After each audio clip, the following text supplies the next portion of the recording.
হাজার বছর ধরে আমি পথ হাঁটিতেছি পৃথিবীর পথে।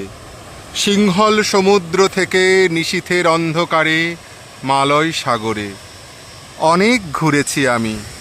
বিম্বিসার অশোকের ধূসর জগতে সেখানে ছিলাম আমি। আরও দূর অন্ধকারে বিদর্ভ নগরে আমি ক্লান্ত প্রাণ এক।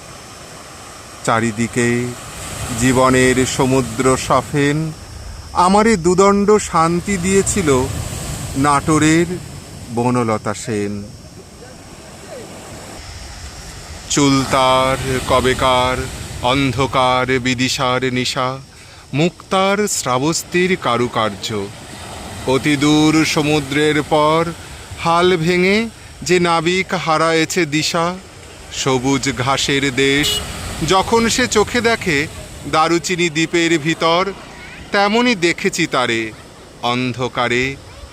বলেছে সে, এতদিন কোথায় ছিলেন? পাখির নীড়ের মতো চোখ তুলে নাটোরের বনলতা সেন।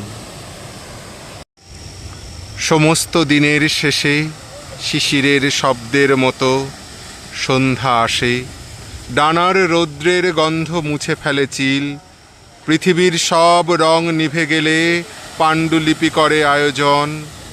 তখন গল্পের তরে জোনাকির রঙে ঝিলমিল।